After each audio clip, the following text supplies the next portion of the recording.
सरते शेवटी पोरग सुधरावं म्हणून चंदूशेठ मारवाड्याच्या घरी पोराला सालाला ठेवलं गड्या.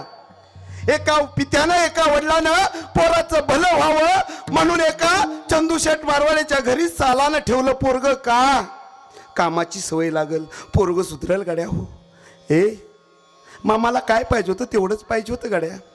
मामानं जिथं आपल्याला सालानं ठेवलं, जिथं कामाला ठेवलं त्याची दररोज सेवा करावी, गाई गुरं सोडावीत, झाडून काढावं गड्या. हो बघा बघा बघा, सख्या आहे वडिलांना सुद्धा देव कळत नाही, घरच्यांना सुद्धा देव कळत नाही. माझ्या मामाला चंदू काकांच्या तिथं सालानं ठेवलं, गडी म्हणून कामाला ठेवलं.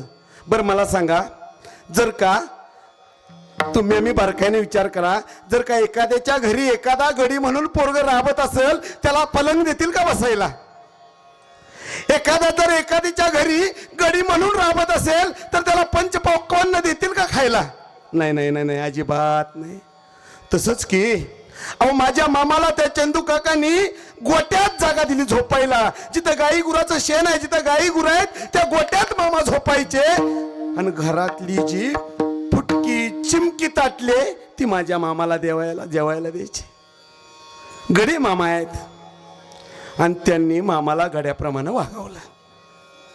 बरं बरं बरं, तरी सुद्धा मामाला सुख नाही, मामाला दुःख नाही. कारण संताला सुखानं हुरळून जात नाहीत, दुःखानं नाराज होत नाही, त्याला संत म्हणावं. बरं मामांच्या जीवनावर या गोष्टीचा काही बी परिणाम नाही.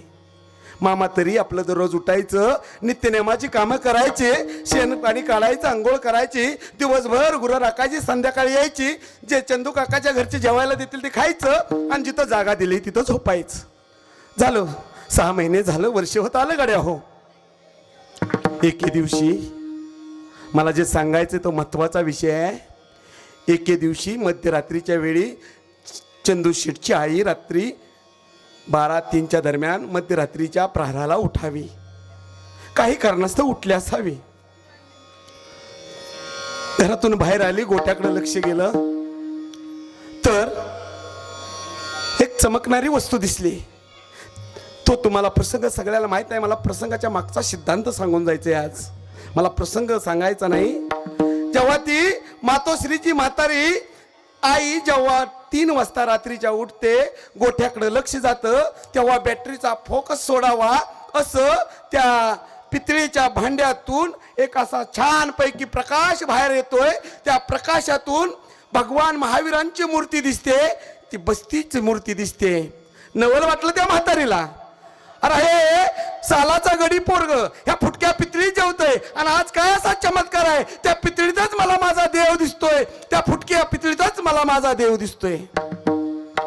सिद्धांत असा आहे, देवाचा हात ज्याला बी लागेल, देवाचा हात जिथं बी लागेल त्याचं सोनं होतं, त्याचं सोनं होतं. अरे त्या देवानं त्या फुटक्या पितळीचा अधिकार एवढा वाढवला की त्या फुटक्या पितळीतून त्या मातेला देव दिसला. पुन्हा माझ्या मामाला कधीही ती पितळी त्या मातेनं जेवायला नाही दिली माऊली.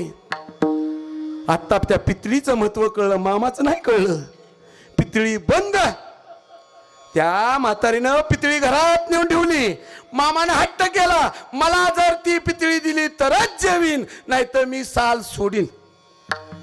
आता ज्या पितळीनं ज्या मातेला देव दाखवला ती पितळी पुन्हा मामाला मिळेल, नाही दिली. मामा पण नाही थांबलं. बरं, कारण संत एका ठिकाणी जास्त काळ थांबत नाहीत, देव एका ठिकाणी जास्त काळ थांबत नाही. थांबतो फक्त एकाच कारणानं, त्या